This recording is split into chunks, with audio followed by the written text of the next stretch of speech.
আমার প্রিয় মা ও বোন, এবার আপনাদের উদ্দেশ্যে আমি কোরআন এবং হাদিসের আলোকে 11টি বিশেষ নাসিহা পেশ করতে চাই, যেগুলো আপনাদের জীবনকে আলোকিত করবে, দুনিয়াতে আপনাদেরকে মর্যাদার আসনে আসীন করবে, আর আখিরাতে আল্লাহ তাআলার কাছে আপনারা প্রিয় বান্দী হিসাবে উপস্থাপিত হবেন।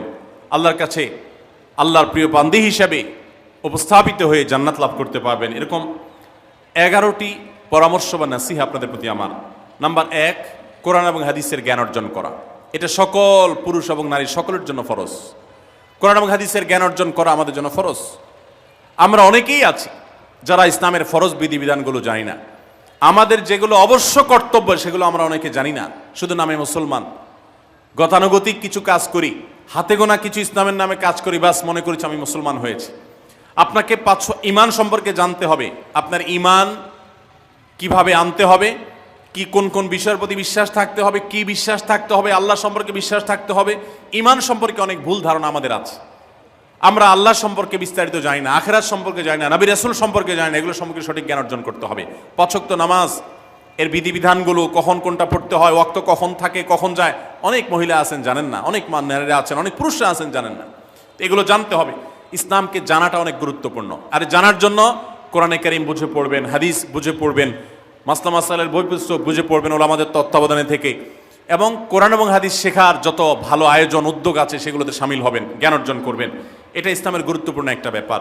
জ্ঞান অর্জন যদি না করেন তাহলে আপনি ইসলামের কোনো কাজ করতে পারবেন। ইসলামের সব কিছুর আগে হলো জ্ঞান অর্জন করা। সব কিছুর আগে ইসলাম সম্পর্কে ইলম অর্জন করতে হবে, কোরআন হাদিসের নলেজ অর্জন করতে হবে। নাম্বার 2, 5 ওয়াক্ত নামাজ। নবী সাল্লাল্লাহু আলাইহি সাল্লাম জান্নাতে, মেয়েদের জান্নাতে যাওয়ার শর্টকাট যে সিলেবাস দিয়েছেন, শর্টকাট যে ওয়ে বলেছেন, 4টা শর্ত দিয়েছেন। এর মধ্যে থেকে একটা হলো 5 ওয়াক্ত নামাজ ঠিকঠাক মতো যদি আদায় করেন।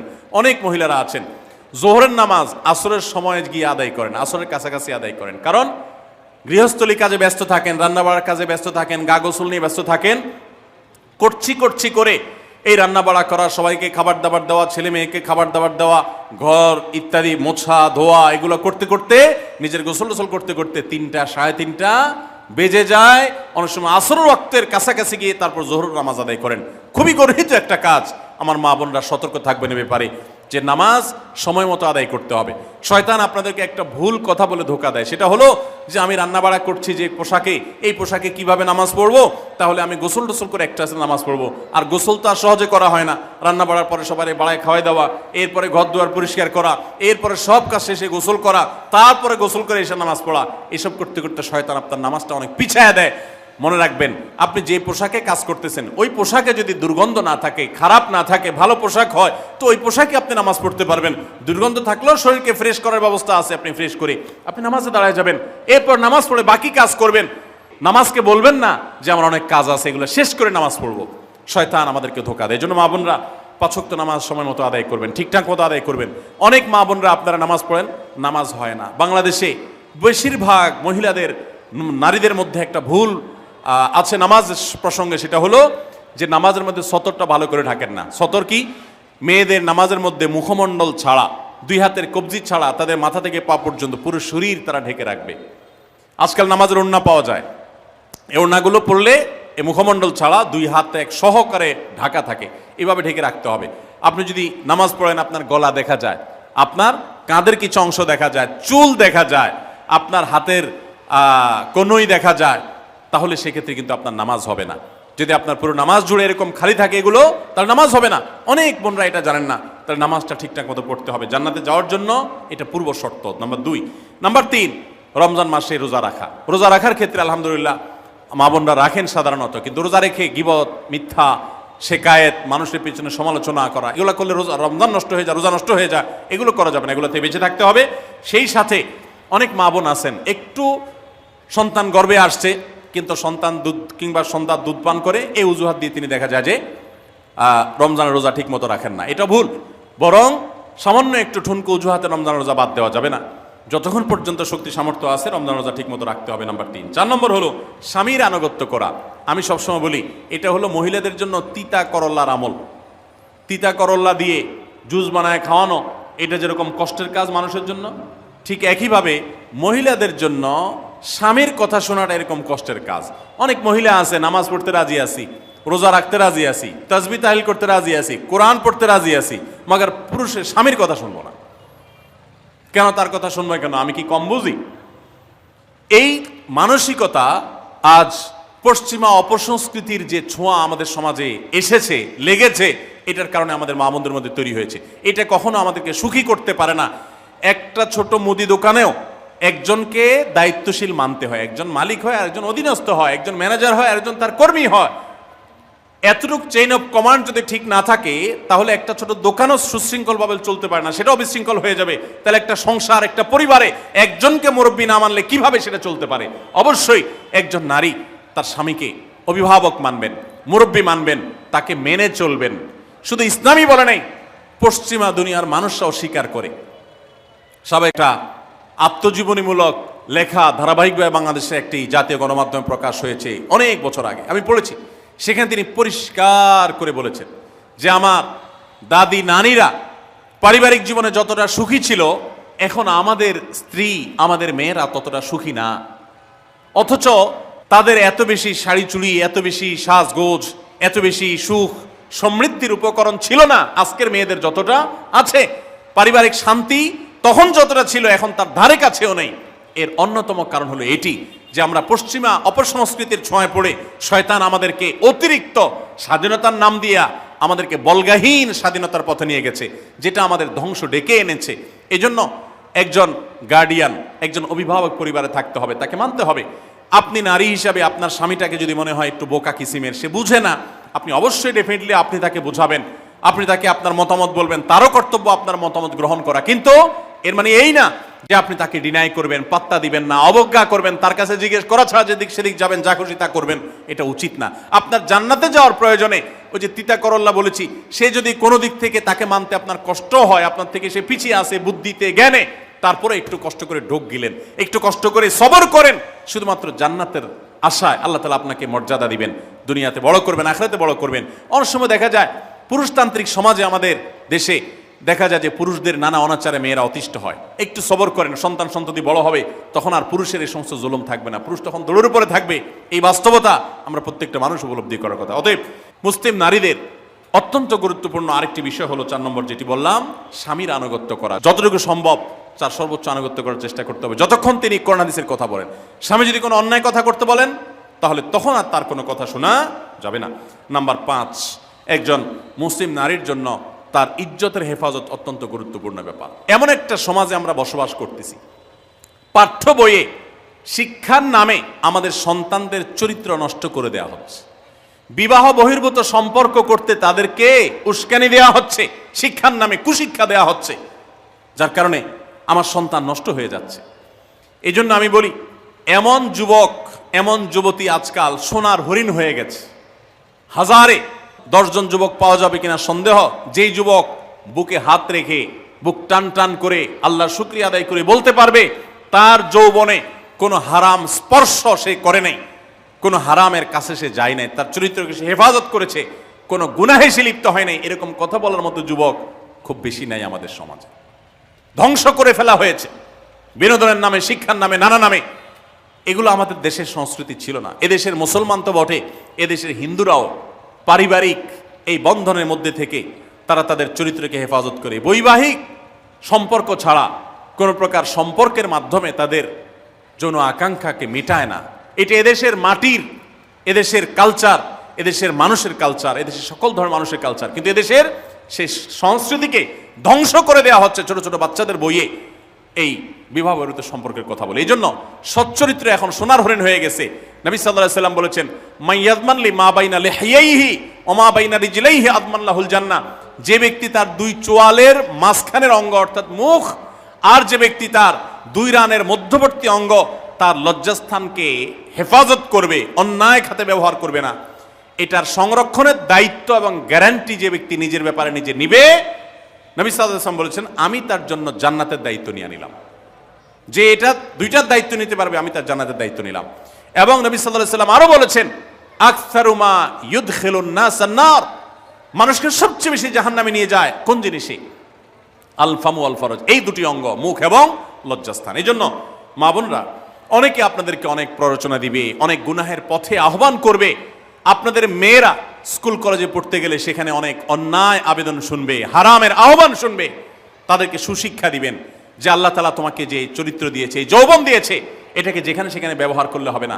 কিয়ামতের ময়দানে যুবকদেরকে আলাদা করে জিজ্ঞাসা করা হবে, তোমার যৌবনকালে কি করছো সেটা বলো, বুড়া বয়সে এসে কি করছো এটা ইম্পর্টেন্ট না, যৌবনকালে কি করে আসছো সেটার হিসাব দাও।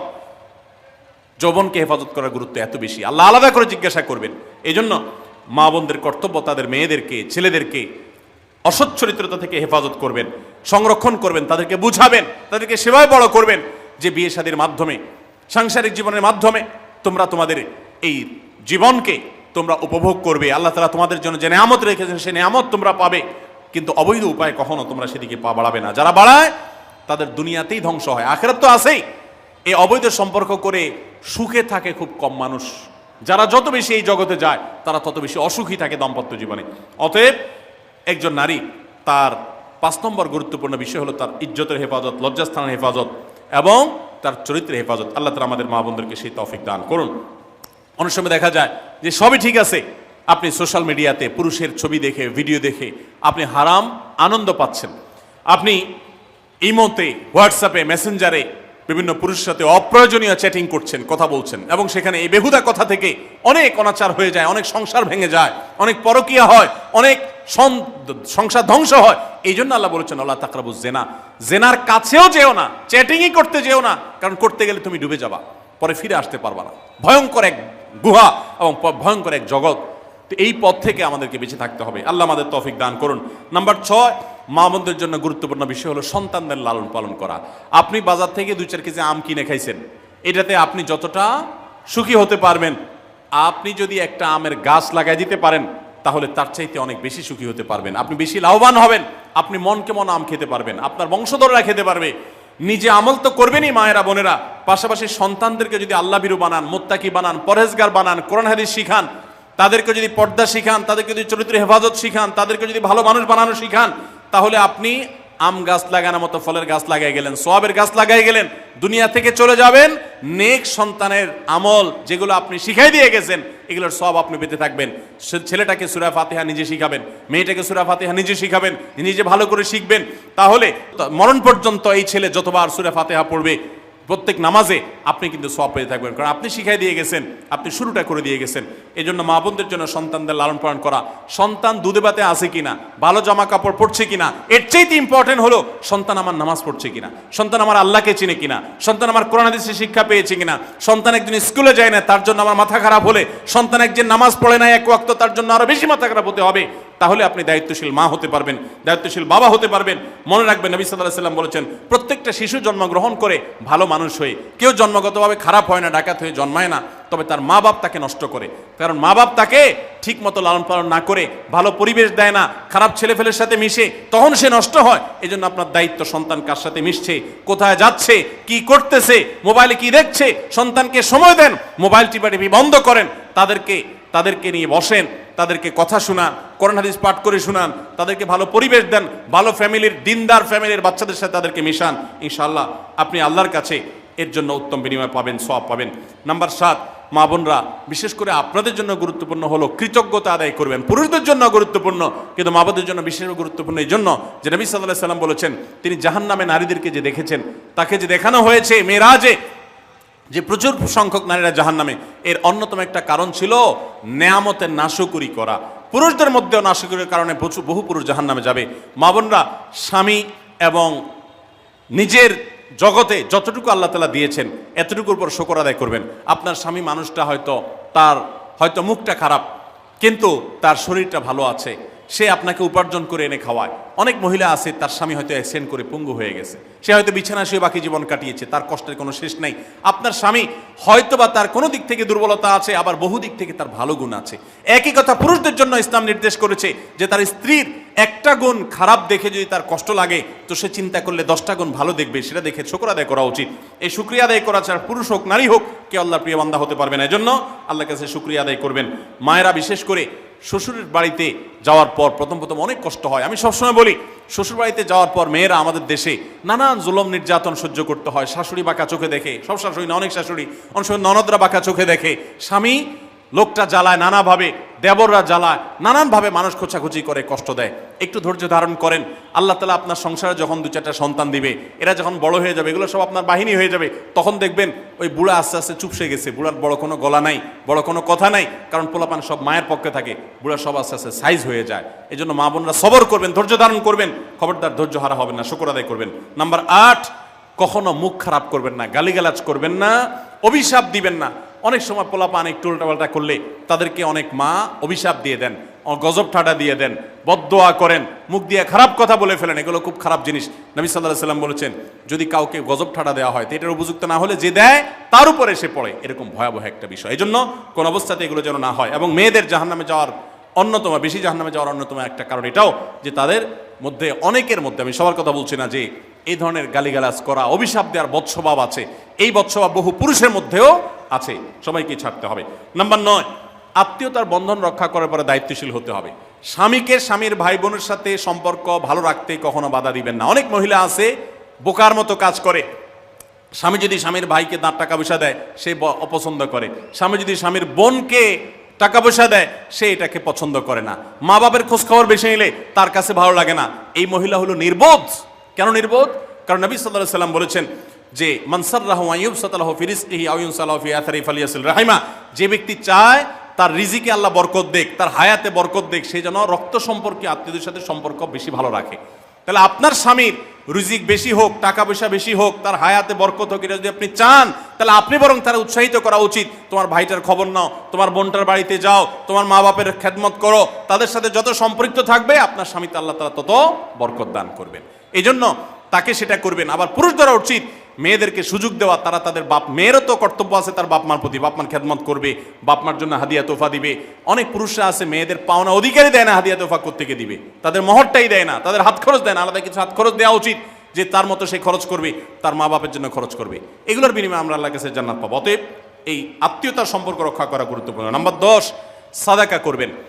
সাদাকা জাহান্নাম থেকে মুক্তির কারণ। নবী সাল্লাল্লাহু আলাইহি ওয়াসাল্লাম জাহান্নামের ব্যাপারে সতর্ক করেছেন আপনাদেরকে, আমাদের সবাইকে। অতএব সাদাকা দিলে জাহান্নাম থেকে মুক্তির একটা পথ আমরা পাই, সুগম হয়। এবং নবী সাল্লাল্লাহু আলাইহি ওয়াসাল্লামের সময় মহিলা সাহাবীরা তাদের গহনা খুলে আল্লাহর রাস্তা দান করতেন। এজন্য মসজিদ, মাদ্রাসা, বিভিন্ন গুরুত্বপূর্ণ যে দানের খাতগুলো আছে সেগুলোতে বেশি বেশি দান করবেন, বেশি বেশি আল্লাহর রাস্তায় ব্যয় করবেন, যতটুকু তৌফিক আছে ততটুকু। এখন মহিলারা দান করবে কোত্থেকে? পুরুষরা মহরের টাকাই পরিশোধ করে না, বেচারে দান করবে কোত্থেকে? এই জন্য পুরুষরা দায়ী হবে। এবং মহিলারাও তাদের মহরের টাকা যেন অনাদায় না থাকে, তারা যেভাবে চেষ্টা করলে হয় সেভাবে চেষ্টা করবেন। এবং তাদের হাত খরচ আলাদা দেওয়া উচিত, এবং তারা পর্দার মধ্যে থেকে তাদের মতো উপার্জনও করতে পারেন, সেটাও শরীয়ত তাদের জন্য সুযোগ রেখেছে। যেভাবে হোক তারাও সাদাকার চেষ্টা করবেন। 11 নম্বর সর্বশেষ হলো সময়ের অপচয় করবেন না। এখন এমন একটা সময় চলছে, বেশিরভাগ মানুষ জাহান্নামে যাবে যেই কারণে আজকের যুগে সবচেয়ে বেশি আমরা বিপদগামিতার মুখে যাচ্ছি, যে কারণে সেটার অন্যতম হলো এই স্মার্টফোনের অপব্যবহার। আমরা অনেকে আছি টেলিভিশনের বিভিন্ন সিরিয়ালে আসক্ত, অনেকে আছি বিভিন্ন নাটক সিনেমায় আসক্ত, অনেকে আছি ফেসবুক এবং ইউটিউব এগুলোতে আসক্ত। বিশেষ করে মা বোনদেরকে বলছি, অনেকেই আছেন এখনো রিমোট ছাড়া তার পেটের ভাত হজম হয় না, সারাদিন রিমোট হাতে বসে থাকেন, একটার পর একটা সিরিয়াল এবং চ্যানেল পাল্টাতে থাকে। মনে রাখবেন, সফল ইমানদার হতে হলে এই অনর্থক কাজ না ছাড়লে আপনি সফল ইমানদার হতে পারবেন না। অনেকে নামাজে পড়ে আবার সিরিয়ালও দেখে, অনেকে আছেন ফেসবুকে ঘন্টাকে ঘন্টা, ইউটিউবে ঘন্টা ঘন্টা সময় নষ্ট করেন। এর জন্য আল্লাহর কাছে জবাবদিহি করতে হবে। কিয়ামতের ময়দানে আল্লাহ তাআলা কয়েকটা প্রশ্ন উত্তর দেওয়া ছাড়া একজন মানুষকেও নড়তে দিবেন না। এর ভিতরে একটা হলো যে তোমার সারা জীবনে কি অর্জন করেছো। সময়ের অপচয় করা যাবে না। সময় হলো জীবনের সবচেয়ে মূল্যবান সম্পদ। অতএব আল্লাহ তাআলা আমাদের সবাইকে জীবনের এই অমূল্য সম্পদ সময়কে সংরক্ষণ করার তৌফিক দান করুন। মা বোনরা, আপনাদেরকে আমি আল্লাহর ওয়াস্তে উপদেশ করতেছি, যারা বদভ্যাস আছে ফেসবুক ইউটিউবে ঘন্টা ঘন্টা পড়ে থাকার, প্রয়োজনে এগুলো সব ডিলিট করে দেন মোবাইল থেকে। প্রয়োজনে আপনি এই মোবাইল বিক্রি করে বাটন ফোনে চলে যান। নিজের বদভ্যাসকে নিয়ন্ত্রণ করতে না পারলে প্রথমে চেষ্টা করেন, এরপর না পারলে প্রয়োজনে বাদ দিয়ে দেন। আল্লাহর জন্য যদি ত্যাগটা করেন, কি আমাদের বলতে পারেন, আল্লাহ গুনাহ থেকে বাঁচার জন্য, তোমাকে খুশি করার জন্য আমি স্মার্টফোন পর্যন্ত রাখি নাই, বাটন ফোনে চলে গেছি। আল্লাহ তাআলা খুশি হবেন ইনশাআল্লাহ বিইذনিল্লাহ। বহু মায়েরা তাদের সন্তান নষ্ট হয়ে যাচ্ছে এই মোবাইলের আসক্তি, সিরিয়ালের আসক্তির কারণে। তাদের স্বামীর সাথে সম্পর্ক নষ্ট হয়ে যাচ্ছে এই সমস্ত আসক্তির কারণে। অনেক গুনাহের পথে তারা চলে যাচ্ছেন এই সমস্ত আসক্তির কারণে। এই জন্য এগুলোকে নিয়ন্ত্রণ না করলে আপনি কখনো নেককার হতে পারবেন না। আপনার সন্তানকে মোবাইল দেখে খাওয়াবেন না। আমি আমার সন্তানকে মোবাইল দেখে খাওয়াই না। আমরা সব জায়গায় বলি মোবাইল দেখা, কার্টুন দেখায়া, মোবাইল দেখায়া বাচ্চাকে খাওয়াবেন না। বাচ্চা কাচ্চা এখন ক্রেজি হয়, আধপাগল কিসিমের হয়, জিদি হয়, বদমেজাজি হয়, ভাঙচুর করে। কেন হয়? কারণ সারাদিন আপনি ওর মোবাইলে কি দেখান? কার্টুন দেখান। কার্টুন মানে কি? মার মার, কাট কাট, হ্যাঁ, সবকিছু ধ্বংস করে ফেলা, গুলি করা, বোমা মারা, হ্যাঁ, সাপ হয়ে সব খেয়ে ফেলা, এটাই তো। এগুলো বাচ্চাদেরকে ক্রেজি করে, বাচ্চাদেরকে মানসিকভাবে অসুস্থ করে, ধ্বংস করে দেয়। তাদেরকে ফিজিক্যাল খেলাধুলা, শারীরিকভাবে করতে পারে এরকম খেলাধুলার ব্যবস্থা করেন, দৌড়াদৌড়ি করার ব্যবস্থা করেন। বাচ্চারা সুস্থ থাকবে, ভালো থাকবে। মোবাইল থেকে তাদেরকে বাঁচান, টেলিভিশন থেকে তাদেরকে বাঁচান, এবং কার্টুন থেকে, ভিডিও গেমস থেকে তাদেরকে বাঁচান। না বাঁচাতে পারলে আপনার দুনিয়া আখিরাত সব ধ্বংস হয়ে যাবে। অতএব আজকের এই মাহফিল থেকে আসুন, প্রতিজ্ঞা করি যে আমরা সময় নষ্ট করব না, সময়ের অপচয় করব না, প্রয়োজন ছাড়া মোবাইল হাতাহাতি ঘাটাঘাটি করব না, ঘন্টায় ঘন্টা মোবাইলকে সময় দিব না। অনেক মেয়েরা আছেন, অনেক পুরুষরা আছেন, এই একটি অপকর্মের কারণে তার শিক্ষা জীবন ধ্বংস হয়ে যায়, চাকরি নষ্ট হয়ে যায়, ব্যবসা লাডে উঠে, মা বাবার সাথে সম্পর্ক নষ্ট হয়, স্বামী স্ত্রীর সম্পর্ক নষ্ট হয়, সাংসারিক জীবন ধ্বংস হয়ে যায়, সবকিছু ধ্বংস হয়ে যায় শুধু এই মোবাইল ফোনের অনিয়ন্ত্রিত ব্যবহার করার কারণে।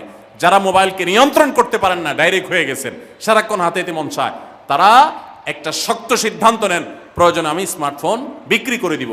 6 মাস 8 মাস আপনি কিছুদিনের জন্য, 1 বছরের জন্য বাটন ফোনে চলে যান, এরপর আবার ব্যাক করলে আশা করা যায় আল্লাহ আপনাকে হেফাজত করবেন। এবং ইসলামের নাম দিয়ে, অনেকে বলে আমি ইউটিউবে ওয়াজ শুনি, ফেসবুকে ওয়াজ শুনি, ওয়াজের নাম দিয়া আপনি যে কি করেন কি না করেন সেটা আপনার আরশের মালিক সবই জানেন। অতএব যে ওয়াজ শুনতে গিয়ে আপনার আকাম কুকাম করা লাগে, খারাপ জিনিস দেখা লাগে, ওই ওয়াজ শোনার কথা আপনাকে ইসলাম বলে নেই। আল্লাহ তাআলা আমাদের সবাইকে সবগুলো বিষয় আমল করার তৌফিক দান করুন। আমরা আবারও বলছি, আজকে আমাদের মা বোনদেরকে লক্ষ্য করে, বিশেষ করে যে 11টি করণীয় আপনাদের জীবনকে সোনালী জীবনে পরিণত করতে পারে, আপনাদের জীবনটাকে সমৃদ্ধ করতে পারে, সুখী করতে পারে, এবং আল্লাহর কাছে আপনাদেরকে জান্নাতের উপযুক্ত করবে। কিয়ামতের ময়দানে সুন্দর হাসি, সুখের হাসি, তৃপ্তির হাসি আপনাদেরকে হাসাবে ইনশাআল্লাহ। সেই 11টি নসিহা, সেই 11টি বিষয়ের প্রথমটি হলো কোরআন এবং হাদিসের জ্ঞান অর্জন করবেন। অনেক ভালো ভালো বই আছে কোরআন হাদিস ভিত্তিক, সেগুলো পড়বেন। দিন শিক্ষার যত আয়োজন আছে সেগুলোর সাথে সম্পৃক্ত হবেন। অনলাইনে অনেক কোর্স করা যায়, সেগুলোতে আপনি সম্পৃক্ত হতে পারেন। যেভাবে হোক আপনাকে কোরআন হাদিসের কথা জানতে হবে। আল্লাহ কি বলেছেন, রাসূল সাল্লাল্লাহু আলাইহি ওয়াসাল্লাম কি বলেছেন, মাসালা মাসাইল কখন কি করা উচিত, কোরআন হাদিসে কি বলা আছে, এগুলো জানতে হবে আপনাকে। যতটুকু সম্ভব জানার চেষ্টা করবেন। নাম্বার 2, 5 ওয়াক্ত নামাজ সঠিকভাবে আদায় করবেন, সময় মতো আদায় করবেন। জোহরের ওয়াক্ত বাসার কাজ কাম শেষ করে গোসল করে একেবারে 3টার দিকে একসাথে পড়বো, এটা করা যাবে না, বরং সময় মতো আদায় করতে হবে। এবং মেয়েদের যে সতর, এই সতর ঢাকার পরে সতর্ক থাকতে হবে। পুরো শরীর, মুখমণ্ডল ছাড়া যেন ঢাকা থাকে, চুল, গলা, হাতের গোছা, কনুই, এগুলো যেন দেখা না যায়, খেয়াল রাখতে হবে। এবং নামাজ ধীরে ধীরে পড়তে হবে। অনেক মহিলা অনেক দ্রুততার সাথে নামাজ পড়েন, এবার পড়লে হবে না। নাম্বার 3, রমজানের রোজা ঠিক মতো রাখতে হবে, যথাযথভাবে রাখতে হবে। রোজা রেখে গীবত, শিকায়েত, মিথ্যা, গালমন্দ এগুলো করা যাবে না। নাম্বার 4, স্বামীর আনুগত্য করতে হবে। নিজের কাছে খারাপ লাগলেও একটু সবর করতে হবে, যতক্ষণ পর্যন্ত স্বামী ন্যায়সঙ্গত কথা বলে, অন্যায় কাজ করতে না বলে, গুনাহের কাজ করতে না বলে, ততক্ষণ পর্যন্ত তার কথা মানতে হবে। নিজের খারাপ লাগলেও মানবেন, আপনার জান্নাতের প্রয়োজনে, সুশৃঙ্খলার প্রয়োজনে, পারিবারিক শান্তির প্রয়োজনে। ইনশাআল্লাহ আপনি সুখে থাকবেন দুনিয়া এবং আখিরাত উভয় জগতে। নাম্বার 5, নিজের ইজ্জত সম্ভ্রম হেফাজত করবেন। অনলাইনে অফলাইনে কারোর সাথে হারাম সম্পর্ক করবেন না, কোনো গায়রে মারাম পুরুষের সাথে অযথা যোগাযোগ করবেন না, চ্যাটিং করবেন না, এবং সোশ্যাল মিডিয়াতে হারাম জিনিস দেখা থেকে নিজের চোখকে হেফাজত করবেন, বাঁচিয়ে রাখবেন। নাম্বার 6, নিজের সন্তানদেরকে দিন শিখাবেন, তাদেরকে কোরআন হাদিস শিখাবেন, উত্তমভাবে লালন পালন করবেন, তাদেরকে নামাজ শিখাবেন, মেয়েদেরকে পর্দা শিখাবেন, তারা যেন চরিত্র হেফাজত করে সেই শিক্ষা তাদেরকে দিবেন। উপযুক্ত হওয়ার পর ছেলে মেয়েকে বিয়ে দিবেন, কোনোভাবে যেন হারাম সম্পর্কে না জড়ায় সেজন্য সাবধান থাকবেন। ভালো ফ্যামিলির সাথে তাদেরকে উঠা বসা করাবেন, ভালো শিক্ষা প্রতিষ্ঠানে দিবেন যেখানে দিলে তার ঈমান আমল হেফাজত থাকবে। নাম্বার 7, আল্লাহর শুকরিয়া আদায় করবেন, বান্দারও শুকরিয়া আদায় করবেন। আল্লাহ যা দিয়েছেন, যতটুকু আছে স্বামীর সংসারে, আলহামদুলিল্লাহ বলতে শিখবেন, আল্লাহ তাআলা বাড়াই দিবেন ইনশাআল্লাহ। নাফরমানি, নাশুকরি করবেন না, তাহলে আপনি নিজেই ক্ষতিগ্রস্ত হবেন, কষ্টের মধ্যে থাকবেন।